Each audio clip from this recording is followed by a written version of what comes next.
ശിവയുടെ കൈക്കുമേലെയുള്ള അവന്റെ പിടി ഒന്നു മുറുകി. വെള്ളം നനവുള്ള അവന്റെ ശരീരം അവളോട് ചേർന്ന് നിന്നതും ശിവ ഒന്ന് ഉമിനീരിറക്കി. ലിസൺ ടു മി ശിവാമി, ഒരുപാട് കിടന്ന് ആള് കളിക്കരുത് നീ.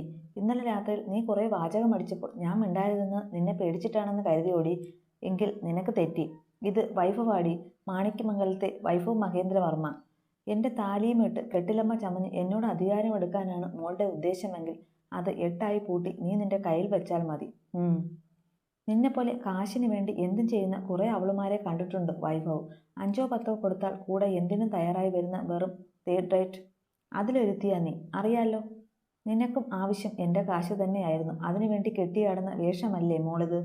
അത് മറക്കണ്ട നീ, കേട്ടല്ലോ. അത്രയും പറഞ്ഞ് അവൻ അവളുടെ മേലെയുള്ള അവൻ്റെ പിടിവിട്ടു. ഉള്ളിലെ ദേഷ്യം മുഴുവൻ അവളുടെ കയ്യിൽ തീർത്തിരുന്നു വൈഭവ്. ശിവ നിലത്തേക്ക് ഊർന്നിരുന്നു പോയി. അവളെ ഒന്ന് പുച്ഛത്തോടെ നോക്കി അവൻ ഡ്രസ്സിംഗ് റൂമിലേക്ക് കയറി വാതിലടച്ചു. കാശിന് വേണ്ടി എന്തും ചെയ്യാൻ നടക്കുന്നവൾ. അവൻ പറഞ്ഞ ആ വാക്കുകൾ അവളുടെ ഉള്ളിലെ വീണ്ടും വീണ്ടും മുഴങ്ങിക്കേട്ടുകൊണ്ടേയിരുന്നു. കണ്ണുകൾ നിറഞ്ഞൊഴുകി. അതെ, ശരിയാണ്. അതാണ് ഇപ്പോൾ അയാൾക്ക് മുന്നിൽ ശിവാമിയുടെ ഐഡന്റിറ്റി. കാശിന് വേണ്ടി കാണിച്ചു വെക്കുന്ന വെറും അഭിനയമാണിതെല്ലാം. ഓർത്തതും നെഞ്ചിൽ വേദന കൂടി കണ്ണുകൾ ചാലിട്ട് ഒഴുകാൻ തുടങ്ങി. വാ പൊത്തി ശബ്ദം വരാതെ മുട്ടിലേക്ക് മുഖം പൂഴ്ത്തി പെണ്ണു. അതിനിടയിൽ വൈഭവ് ഡ്രസ്സിംഗ് റൂമിൽ നിന്നും ഇറങ്ങി. അതിവേഗത്തിൽ മുറിക്ക് പുറത്തേക്ക് പോയതുമൊക്കെ അറിഞ്ഞിട്ടും പ്രതികരിക്കാതെ അവൾ അങ്ങനെയേയിരുന്നു. തറവാട്ടിൽ നിന്ന് വൈഭവ് നേരെ എത്തിയത് അവൻ്റെ പ്രൈവറ്റ് വില്ലയിലേക്കാണ്. കാറിൽ നിന്നിറങ്ങിയ വീട്ടിനുള്ളിലേക്ക് കയറി ദേഷ്യത്തോടെ വാതിൽ ആഞ്ഞടിച്ചു. മുത്തശ്ശിയെ മാത്രം ഒന്നോർത്ത് ഇന്നലെ അവൾക്ക് മുന്നിൽ ഒന്ന് താന്നു കൊടുത്തതാണ്. അത് അവളൊരു വള്ളിയാക്കി ഇന്നും വന്നേക്കുക മനുഷ്യൻ്റെ മെക്കിട്ട് കയറാൻ. അത് ഞാൻ സമ്മതിച്ചു കൊടുക്കില്ല. എൻ്റെ കാശ് വാങ്ങിയിട്ട് എന്നെ ഭരിക്കാൻ വരാൻ ഒരുത്തിയെയും ഞാൻ അനുവദിക്കില്ല. ആ വലിയ ഹാളിൻ്റെ സൈഡിലായി സെറ്റ് ചെയ്തിരിക്കുന്ന മിനി ബാറിലേക്ക് ചെന്ന് അവനൊരു കുപ്പിയെടുത്തു. അതിലെ മദ്യം ഒരു ഗ്ലാസ്സിലേക്ക് കമഴ്ത്തി. ശേഷം ഫോൺ എടുത്ത് ആരെയോ കോൾ ചെയ്തു. ഹേയ് വൈഭവ്, മറുവശത്ത് നിന്ന് ഒരു പെണ്ണ് കോളെടുത്തു. എനിക്കിപ്പോൾ വേണം നിന്നെ. എൻ്റെ വില്ലയിലേക്ക് വാ. ഇപ്പോൾ വരണം നീ. എമൗണ്ട് എത്രയാണെന്ന് വെച്ചാൽ നിൻ്റെ അക്കൗണ്ടിൽ ഇട്ടേക്കാം. I need you now. Sure baby. നിന്നോട് ഞാൻ എപ്പോഴെങ്കിലും നോ പറഞ്ഞിട്ടുണ്ടോ? ഇല്ലല്ലോ. ഒരു 10 മിനിറ്റ്, ഞാനിപ്പോൾ എത്തും. ഗൗരവം നിറഞ്ഞ അവൻ്റെ ആജ്ഞയ്ക്ക് അവളൊരു ശൃംഗാരത്തിൽ മറുപടി പറഞ്ഞു. അവൾ ഫോൺ കട്ട് ചെയ്തു. വൈഭവ് ഫോൺ താഴെ വെച്ച് കയ്യിലിരിക്കുന്ന ഗ്ലാസ്സിലെ മദ്യം വായിലേക്ക് കമഴ്ത്തി അവൾക്കായി കാത്തിരുന്നു. എത്ര നേരം അങ്ങനെ ഇരുന്നതെന്ന് ശിവയ്ക്ക് അറിയില്ല. തോളിൽ ഒരു കരസ്പർശം അറിഞ്ഞപ്പോഴാണ് ശിവ മുഖമുയർത്തി നോക്കിയത്. തൻ്റെ മുന്നിൽ നിൽക്കുന്ന ആളെ കണ്ടതും അവളൊന്ന് ഞെട്ടി. വാമിക ആയിരുന്നു. ശിവ വേഗം പിടഞ്ഞ് നിലത്തുനിന്നും എഴുന്നേറ്റു. അത് ഞാൻ. അവൾ വാക്കുകൾക്കായി പരതി. മുൻപിൽ നിൽക്കുന്ന ആൾ എന്ത് വിചാരിച്ചിട്ടുണ്ടാവും, എന്തെങ്കിലും കേട്ടിട്ടുണ്ടാവോ എന്നൊക്കെയുള്ള ഒരു ഭയം പെട്ടെന്ന് ശിവയ്ക്കുണ്ടായി. അവളുടെ വെപ്രാളം മനസ്സിലായതുപോലെ വാമിക ഒന്ന് ചിരിച്ചു. ശേഷം കൈകൾ കണ്ടെന്തോ ആംഗ്യം അവളെ കാണിച്ചു. എന്നാൽ ശിവയ്ക്കത് മനസ്സിലായില്ല. അവൾ നിസ്സഹായതയോടെ അവരെ നോക്കി. ശിവയുടെ നോട്ടത്തിൻ്റെ അർത്ഥം മനസ്സിലായ വാമിക പെട്ടെന്ന് ആ മുറിയുടെ സൈഡിലായുള്ള മേശയുടെ ഡോർ തുറന്ന് ഒരു നോട്ട് പാഡും പേനയും എടുത്ത് എഴുതി. ശിവ പതിയെ അവർക്കടുത്തേക്ക് വന്നു. മോള് പേടിക്കണ്ട, അമ്മ താഴെ തന്നെയാണ്, മുകളിലേക്ക് വന്നിട്ടില്ല. വാമിക എഴുതി കാണിച്ച കുറിപ്പ് വായിച്ചതും ശിവയ്ക്ക് ഒരു ആശ്വാസം വന്നു. മുത്തശ്ശി ഒന്നും അറിഞ്ഞിട്ടില്ലെന്ന് അവൾ ഓർത്തു. ഒന്നും കഴിച്ചില്ലല്ലോ ഇതുവരെ. എൻ്റെ കൂടെ വാ, നമുക്ക് താഴേക്ക് പോകാം. വീണ്ടും എഴുതിയ നോട്ട് പാഡ് അവളുടെ നേർക്ക് നീട്ടിയതും അവളൊന്ന് തലയാട്ടി അവർക്കൊപ്പം മുറിയിൽ നിന്ന് പുറത്തേക്ക് നടന്നു. ശിവയുടെ കയ്യിൽ പിടിച്ച് താഴേക്ക് നടക്കുമ്പോൾ വാമിക അവളെ കണ്ണെടുക്കാതെ നോക്കി. അടുക്കളയിൽ തൻ്റെ പിറകിൽ തന്നെ നിന്ന പെണ്ണിനെ അവളും ശ്രദ്ധിക്കുന്നുണ്ടായിരുന്നു. എന്തോ അവൾ അങ്ങനെ കൂടെ നിന്നപ്പോൾ മനസ്സിൽ ഇന്നേവരെ ഇല്ലാത്ത ഒരു സന്തോഷമുണ്ടായിരുന്നു. അത് ഇന്നലെ ഈ കുട്ടിയെ കണ്ടപ്പോൾ മുതൽ അനുഭവിക്കുന്നതാണ്.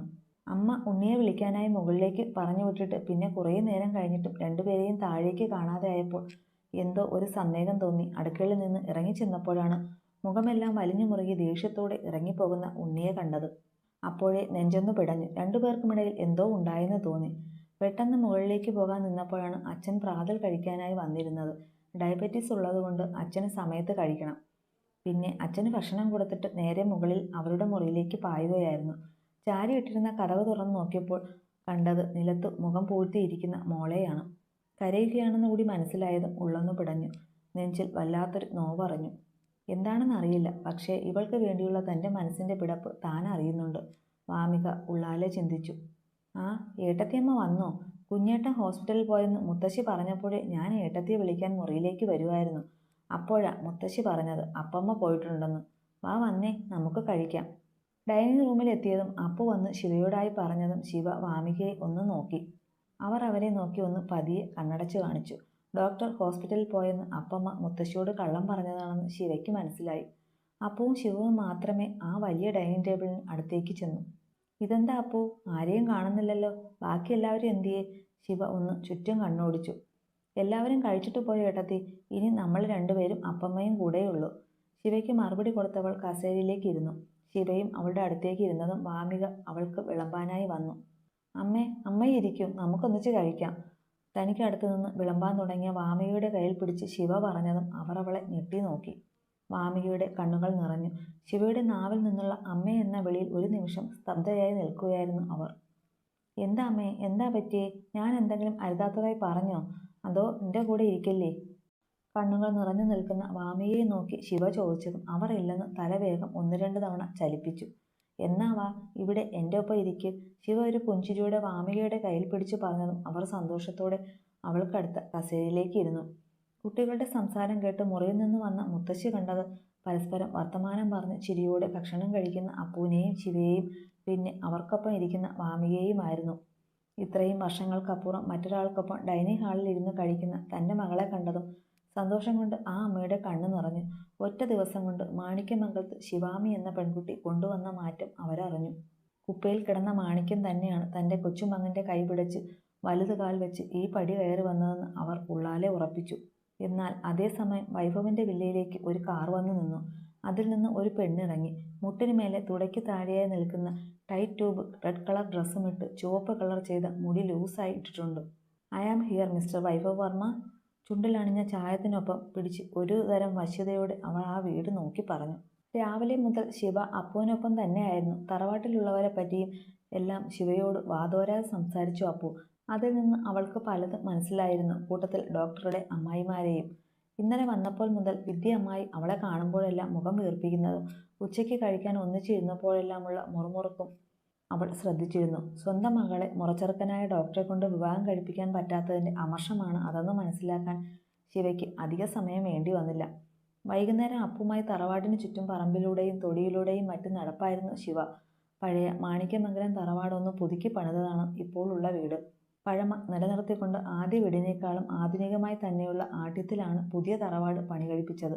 കൊട്ടാരം പോലെയുള്ള ആ വീടും അതിൻ്റെ ചുറ്റുപാടും എല്ലാം കൗതുകത്തോടെ തന്നെ നോക്കിക്കണ്ടു ശിവ. ശരിക്കും പറഞ്ഞാൽ രാവിലെ വൈഭവുമായി നടന്നതൊക്കെ അവൾ മറന്നേ പോയിരുന്നു അപ്പോൾ. അല്ല, അപ്പോൾ അപ്പുവിൻ്റെ അമ്മയോ? സംസാരത്തിനിടയിൽ ശിവ ചോദിച്ചതും അപ്പുവിൻ്റെ മുഖം വാടി. അത് കണ്ടതും താൻ അരുതാത്തതെന്തോ ചോദിച്ചതുപോലെ തോന്നി ശിവയ്ക്ക്. എന്താ അപ്പു, ഞാനിവിടെ അപ്പുവിൻ്റെ അമ്മയെ മാത്രം കണ്ടില്ലല്ലോ. പിന്നെ മോള് പറഞ്ഞു തന്ന കാര്യങ്ങളിലും അമ്മയെപ്പറ്റി കേട്ടില്ല. അതാ ഞാൻ അറിയാതെ. ഏയ്, അതിന് ഏട്ടത്തിയമ്മ പറഞ്ഞ് ഇങ്ങനെ വിഷമിക്കണ്ട. വേണ്ടാത്തതൊന്നുമല്ലല്ലോ ചോദിച്ചത്. എൻ്റെ അമ്മയെപ്പറ്റി പറയാൻ വലുതായിട്ട് ഒന്നുമില്ലാത്തത് കൊണ്ട് മനഃപൂർവ്വം പറയാതിരുന്നതാ ഞാൻ. മാണിക്യമംഗലത്തെ മൂത്ത പുത്രൻ മാധവൻ്റെ ഭാര്യയായി ഒരാളുണ്ടായിരുന്നു, ലതിക. ലതിക മാധവൻ. തികച്ചും ഒരു അറേഞ്ച് മാരേജ് ആയിരുന്നു അവരുടെ. പക്ഷേ ആഡംബരം തലയ്ക്ക് പിടിച്ച ഇവിടുത്തെ മൂത്ത മരുമകൾക്ക് കോളേജ് വാദ്യാരായ പാവം മാധവനെ ഇഷ്ടമായില്ല. മംഗലത്തെ കോളേജിൻ്റെയും സ്കൂളിൻ്റെയും കാര്യങ്ങൾ മാത്രം നോക്കി നടന്ന അച്ഛനെ വേണ്ടാന്ന് പറഞ്ഞു ഒരു ദിവസം ഇറങ്ങിപ്പോയി. അന്ന് എനിക്കും ആദിക്കും 1 വയസ്സോ മറ്റോ ഉള്ളൂ. അത്രയേയുള്ളൂ പറയാൻ ഞങ്ങളുടെ അമ്മ. ഒരു ചിരിയോടെ അപ്പു പറഞ്ഞു നിർത്തിയതും ശിവ അവളുടെ കവിളുകളിൽ ഒന്ന് തഴുകി. ഏയ്, എനിക്ക് കുഴപ്പമൊന്നുമില്ല ഏട്ടത്തി. അമ്മയില്ലാത്ത എനിക്കും ആദിക്കും ആവോളം സ്നേഹം തന്ന് അപ്പമ്മയാ ഞങ്ങളെ വളർത്തിയത്. പിന്നെ വഷളാക്കാൻ വല്യേട്ടനും കുഞ്ഞേട്ടനും ഉണ്ടായിരുന്നു. അതുകൊണ്ട് ഞങ്ങൾ ഹാപ്പിയാണ്. ഇപ്പോൾ ഏട്ടത്തിയമ്മ കൂടി വന്നപ്പോൾ ഡബിൾ ഹാപ്പി. സന്തോഷത്തോടെ ചിരിച്ചുകൊണ്ട് തന്നെ കെട്ടിപ്പിടിച്ചു പറയുന്നവളെ ശിവയും തിരികെ വാരി പുണർന്നു. അപ്പുവിനോട് വല്ലാത്തൊരു വാത്സല്യവും ഇഷ്ടവും തോന്നി ശിവയ്ക്ക്. അല്ലേ, പറമ്പ് വഴി കിന്നാരം പറഞ്ഞുകൊണ്ട് നടക്കാ കുട്ടികളെ നിങ്ങൾ. സന്ധ്യ ആവുന്നു, വിളക്ക് വയ്ക്കാനുള്ളതാ, വേഗം പോയി കുളിച്ചിട്ട് വരിക. ഉമ്മറത്ത് നിന്ന് മുത്തശ്ശി ഇത്തിരി ശകാരത്തോടെ വിളിക്കുന്നത് കേട്ട് അപ്പുവും ശിവയും അങ്ങോട്ടേക്ക് നോക്കി. മുത്തശ്ശിക്ക് പിറകിൽ നിന്ന് വാമിക കൈകൊണ്ട് വരാൻ വിളിക്കുന്നുണ്ട് അവരെ. അയ്യോ, മുത്തിയമ്മ കലിപ്പാണെന്ന് തോന്നുന്നു. വാ ഏട്ടത്തി, നമുക്ക് പോകാം. അപ്പു പറഞ്ഞത് ശിവ അവളെയും കൂട്ടി ഓടി വീട്ടിലേക്ക് ഓടി. നേരം ഇരുട്ടു മുന്നേ അമ്മക്കിളിയോട് ചേരാൻ കാത്തിരിക്കുന്ന കുഞ്ഞിക്കിളികളെ പോലെ ശിവയും അപ്പുവും ഓടിച്ചെന്ന് വാമികയുടെ ഇരുവശത്തും പറ്റി ചേർന്ന് നിന്നു. അവളും ഒരു ചിരിയോടെ തൻ്റെ മക്കളെ ചേർത്ത് പിടിച്ചു. സിദ്ധുവിൻ്റെ കാറ് വൈഭവിൻ്റെ വില്ലയ്ക്ക് മുന്നിൽ പാഞ്ഞു ചെന്ന് നിൽക്കുമ്പോൾ സമയം രാത്രി 8 കഴിഞ്ഞിരുന്നു. ഇന്നൊരു ഇമ്പോർട്ടൻ്റ് മീറ്റിംഗ് ഉണ്ടായിരുന്നതിനാൽ ഉച്ചയ്ക്ക് ശേഷം നല്ല തിരക്കായിരുന്നു അവന്. എല്ലാം കഴിഞ്ഞ് വൈകുന്നേരമാണ് മുത്തശ്ശൻ്റെ 8 മിസ് കോൾ ഫോണിൽ കാണുന്നത്. വേഗം തിരിച്ചു വിളിച്ചപ്പോഴാണ് വൈഭവ് രാവിലെ ഹോസ്പിറ്റലിൽ പോയതാണെന്നും ഇതുവരെ തിരിച്ചെത്തിയിട്ടില്ലെന്നും അറിഞ്ഞത്. അപ്പോൾ തന്നെ ഹോസ്പിറ്റലിൽ വിളിച്ച് അന്വേഷിച്ചു. എന്നാൽ അവൻ അവിടെ എത്തിയിട്ടില്ലെന്ന് പറഞ്ഞപ്പോൾ ഉറപ്പിച്ചു അവൻ ഇവിടെ തന്നെ ഉണ്ടാകുമെന്ന്. ഫ്രണ്ട് ഡോറിലെ ഡിജിറ്റൽ ലോക്ക് പാസ്വേഡ് ഇട്ട് തുറന്ന് സിദ്ധു അകത്തേക്ക് കയറി. മുകളിലത്തെ ഫ്ലോറിലെത്തിയതും കണ്ടു ബീച്ചിനെ അഭിമുഖം ചെയ്ത് ബാൽക്കണിയിൽ നിൽക്കുന്നവളെ. ഒരു ബ്ലൂ കളർ ഷർട്ട് മാത്രമാണ് അവളുടെ വേഷം. നടാഷ! സിദ്ധു അവളെ നോക്കി അലറിയതും അവൾ ഞെട്ടിത്തിരിഞ്ഞു നോക്കി. ഓ സിദ്ധാർത്ഥ്, പേടിപ്പിച്ചല്ലോടോ താൻ എന്നെ. അല്ല, എന്തേ പെട്ടെന്ന് ഇങ്ങോട്ടൊക്കെ ഇറങ്ങാൻ? ഒരു ചിരിയോടെ തന്നെ നോക്കി ചോദിക്കുന്നവളെ കണ്ടതും സിദ്ധുവിൻ്റെ മുഖം വലിഞ്ഞു മുറുകി. നിന്നോട് പലതവണ ഞാൻ പറഞ്ഞിട്ടുള്ളതാ വൈഭവുമായിട്ടുള്ള നിന്റെ അടുപ്പം നിർത്താനും ഈ വീട്ടിൽ മേലാൽ കയറരുതുമെന്നും. എന്നിട്ട് നീ കേൾക്കില്ല അല്ലേ? ഇനിയും നീ ഇത് ആവർത്തിച്ചാൽ. മുറുകിയ മുഖവുമായി ഉറഞ്ഞു പൊങ്ങുന്ന ദേഷ്യത്തോടെ അവൾക്ക് മുന്നിൽ വന്നു നിന്ന് താക്കീത് പോലെ അവൻ പറഞ്ഞതും അവളിൽ ഒരു പുച്ഛച്ചിരി വിരിഞ്ഞു. അവിടെ സോഫയിൽ കിടന്ന അവളുടെ ഡ്രസ്സ് എടുത്തുകൊണ്ട് അവൾ മുറിയിലേക്ക് കയറി വാതിലടച്ചു. സിദ്ധു അവിടമാകെ നോക്കി. കാലിയായി നിലത്ത് കിടക്കുന്ന ബോട്ടിലുകളും കഴിച്ച ഫുഡ് വേസ്റ്റും ഒക്കെ കണ്ടതും അവന് ദേഷ്യം ഇരട്ടിച്ചു. അപ്പോഴേക്കും നടാഷ ഡ്രസ്സ് ചേഞ്ച് ചെയ്ത് റൂമിൽ നിന്ന് പുറത്തു വന്നു. സിദ്ധാർത്ഥ്, ഞാനിവിടെ വെറുതെ വലിഞ്ഞു കയറി വന്നതല്ല. അത് തനിക്ക് നന്നായിട്ട് അറിയാമല്ലോ. പിന്നെ അകത്ത് കിടന്നുറങ്ങുന്ന തൻ്റെ കൂട്ടുകാരൻ വിളിച്ചാൽ ഇവിടെ എന്നല്ല, അങ്ങ് മാണിക്യമംഗലത്തെ തറവാട്ടിൽ വരെ ഏത് നേരത്തും കയറി ചെല്ലാൻ ഈ നടാഷയ്ക്ക് ഒരു മടിയുമില്ല. അത് ഓർമ്മയിലിരിക്കട്ടെ. ഒരു പുച്ഛത്തോടെ അവനെ നോക്കി പറഞ്ഞ് അവൾ പുറത്തേക്ക് പോയി. സിദ്ധു ദേഷ്യത്തോടെ തനിക്ക് വലതുവശത്തായുള്ള റൂമിലേക്ക് ചെന്നു. അവിടെ കട്ടിലിൽ കിടന്നുറങ്ങുന്ന വൈഭവനെ കണ്ടതും അവനങ്ങ് കലിച്ചു കയറി. സിദ്ധു വേഗം ഫോണെടുത്ത് അനിരുദ്ധനെ വിളിച്ചു കാര്യം പറഞ്ഞു. ഇതിങ്ങനെ വിട്ടാൽ പറ്റില്ല അനിയേട്ടാ. കല്യാണത്തിന് പിറ്റേന്ന് ഇവൻ ഇമാതിരി പിടിപ്പുകേട് കാണിച്ചാൽ ഇനി മുൻപോട്ട് എങ്ങനെയായിരിക്കുമെന്ന് ഒന്ന് ചിന്തിച്ച ഏട്ടൻ. നീ പറഞ്ഞത് ശരിയാ. അവൻ ഇനിയും ഒരു കടിഞ്ഞാൺ ഇട്ടില്ലെങ്കിൽ ശരിയാവില്ല. ഞാൻ നാട്ടിലേക്ക് വരാം സിദ്ധു. അനി പറഞ്ഞത് കേട്ടതും സിദ്ധുവിൻ്റെ മുഖം ഒന്ന് വിടർന്നു. 4 വർഷങ്ങൾക്ക് ശേഷമാണ് അനിയേട്ടൻ തിരികെ വരുന്നത്. അതുകൊണ്ട് തന്നെ വല്ലാത്തൊരു സന്തോഷം തോന്നി അവന്. വിച്ചുവിനെ നിലയ്ക്ക് നിർത്താൻ അനിയേട്ടന് കഴിഞ്ഞ് ഒരാളില്ലെന്ന് അവനറിയാമായിരുന്നു. അല്ല ശിവാമി, വൈഫ് വരില്ലേ ഇപ്പോൾ? അവൻ്റെ ജോലി കഴിയാറായില്ലേ? രാത്രിയിൽ അത്താഴ സമയത്ത് എല്ലാവരും ഇരിക്കുമ്പോഴാണ് വാമിക്കൊപ്പം നിന്ന് കറികൾ വിളമ്പുന്ന ശിവയെ നോക്കി വിദ്യയുടെ ചോദ്യം വന്നത്. അത് പിന്നെ പെട്ടെന്ന് അവളുടെ ചോദ്യത്തിൽ എന്ത് പറയണമെന്നറിയാതെ അവളൊന്ന് ഉഴറി. ആഹാ, അതുപോലും കുട്ടിക്ക് അറിയില്ലേ? ശിവാമി, അവനെ വിളിച്ചില്ലേ ഇതുവരെ? കൊള്ളാം, വെറുതെ അല്ല കല്യാണം കഴിഞ്ഞ് പിറ്റേന്ന് തന്നെ അവൻ പോയത്. ശിവയെ ഒന്ന് ഇരുത്തി നോക്കി വിദ്യ പറഞ്ഞതും ശിവയുടെ മുഖം കുനിഞ്ഞു. അമ്മയുടെ സംസാരം അവൾക്ക് കൊണ്ടെന്ന് മനസ്സിലായ അഞ്ജലിയും അവളെ പുച്ഛത്തോടെ നോക്കി ചിരിച്ചു. വിദ്യേ, വൈഭവ് ഒരു ഡോക്ടറാണെന്നുള്ള കാര്യം നീ മറന്നോ? ഒരു സർജറി ഉണ്ടായാൽ മണിക്കൂറുകൾ എടുക്കാറുണ്ട് പലപ്പോഴും. അങ്ങനെ വല്ല എമർജൻസിയും അവന് ഉണ്ടായിട്ടുണ്ടാവും. അവൻ പോകുന്ന കാര്യം അവന് വേണ്ടപ്പെട്ടവരോട് പറഞ്ഞിട്ടാ പോയത്. അതുകൊണ്ട് അവനുള്ളപ്പോൾ അവൻ്റെ കാര്യം തിരക്കാത്ത ആരും അവനില്ലാത്തപ്പോൾ അവനെ അന്വേഷിക്കേണ്ട. മനസ്സിലായോ വിദ്യയ്ക്ക്? മുത്തശ്ശൻ വിദ്യയ്ക്കുള്ള മറുപടിയായി അവളെ നോക്കി കടുപ്പത്തിൽ പറഞ്ഞതും വിദ്യയുടെ നാവടഞ്ഞു. ശിവ മുത്തശ്ശനെ ഒന്ന് നോക്കി. അയാൾ അവളെ നോക്കി ഒന്നുമില്ലെന്ന് കണ്ണുകൾ അടച്ചു കാണിച്ചു. ശിവയോട് അങ്ങനെ പറഞ്ഞെങ്കിലും ശേഖരവർമ്മയുടെ ഉള്ളിൽ വൈഭവനെ ഓർത്ത് വല്ലാത്തൊരു ഉത്കണ്ഠ ഇതിനോടകം വന്നു മൂടിയിരുന്നു. എങ്കിലും അത് പുറത്ത് കാണിച്ചില്ല അയാൾ. അത്താഴമെല്ലാം കഴിഞ്ഞ് ശിവയോട് അപ്പുവിനോടൊപ്പം കിടന്നുറങ്ങിക്കൊള്ളാൻ പറഞ്ഞ് വൈഭവ് ഇനിയും വരാൻ താമസിക്കുകയാണെങ്കിൽ ശിവ ഒറ്റയ്ക്കാവണ്ടല്ലോ എന്ന് കരുതി. അവൾക്കും അത് ആശ്വാസമായി തോന്നി. ശിവ അപ്പുവിൻ്റെ മുറിയിലെത്തുമ്പോൾ ആരതിയും ഉണ്ടായിരുന്നു അവിടെ. ശിവയെ കണ്ടതും ആരതി അപ്പുവിനോട് ഗുഡ് നൈറ്റ് പറഞ്ഞ് ഇറങ്ങിപ്പോയി. പോകും വഴി ശിവ ആരതിയെ ഒന്ന് നോക്കി ചിരിച്ചെങ്കിലും ആരതി അവളെ ഒന്ന് മൈൻഡ് പോലും ചെയ്തില്ല. എന്തേ, അപ്പുവിൻ്റെ കൂട്ടുകാരിക്ക് എന്നോട് ദേഷ്യമാണോ? കതകടച്ച് അപ്പുവിൻ്റെ കട്ടിലേക്ക് വന്നിരുന്ന് ശിവ ചോദിച്ചു. ഏയ്, അതേ ഇടത്തി മൈൻഡ് ആക്കണ്ട. അവൾ അങ്ങനെ ആരുമായിട്ടും അത്ര പെട്ടെന്നൊന്നും കൂട്ടാവില്ല. എല്ലാവരും എന്നെ പോലത്ര ഓപ്പൺ മൈൻഡഡ് അല്ലല്ലോ. അയ്യടി, വലിയ ആള് വന്നിരിക്കുന്നു. തൻ്റെ കോളറിൽ പിടിച്ച് സ്വയം ഒന്ന് പൊക്കി അപ്പു പറഞ്ഞതും അവളുടെ കവിളിൽ ഒന്ന് പിച്ചി ശിവ. രാത്രി ഒരുപാടായിട്ടും ശിവയ്ക്ക് ഉറക്കം വന്നിരുന്നതേയില്ല. ഡോക്ടർ തിരിച്ചു വന്നിട്ടുണ്ടാകുമോ? എന്നോട് ദേഷ്യപ്പെട്ട് ഇറങ്ങി തന്നെ പോയതാണോ? അതോ ഇനി മുത്തശ്ശൻ പറഞ്ഞ പോലെ ഇനി ശരിക്കും വല്ല എമർജൻസിയും ഉണ്ടായിട്ട് പോയതാണോ? അവൾ അസ്വസ്ഥതയോടെ ഓർത്തു. എത്രയൊക്കെ വേണ്ടാന്ന് വെച്ചിട്ടും വൈഭവനെക്കുറിച്ച് അവൾ ചിന്തിച്ചുകൊണ്ടേയിരുന്നു. ശിവയ്ക്ക് വല്ലാത്ത പരവേശം തോന്നി. അവൾ തന്നെ കെട്ടിപ്പിടിച്ചു കിടക്കുന്ന അപ്പുവിനെ പതിയെ മാറ്റിക്കിടത്തി എഴുന്നേറ്റു. മുറിയിൽ വെള്ളമില്ലാത്തതിനാൽ അടുക്കളയിൽ പോകാനായി മുറി തുറന്നിറങ്ങി. അപ്പോൾ കണ്ണുകൾ വൈഭവൻ്റെ മുറിക്ക് നേരെ നീണ്ടു. ഇനി വന്നിട്ടുണ്ടാകുമോ? ഞാൻ എന്തിനാ അതൊക്കെ ഓർക്കുന്നേ? അവൾ സ്വയം നെറ്റിക്കടിച്ച് താഴേക്ക് പോകാനായി തിരിഞ്ഞപ്പോഴാണ് കോമൺ ബാൽക്കണിയിൽ ഒരു കറുത്ത രൂപം അവൾ കണ്ടത്.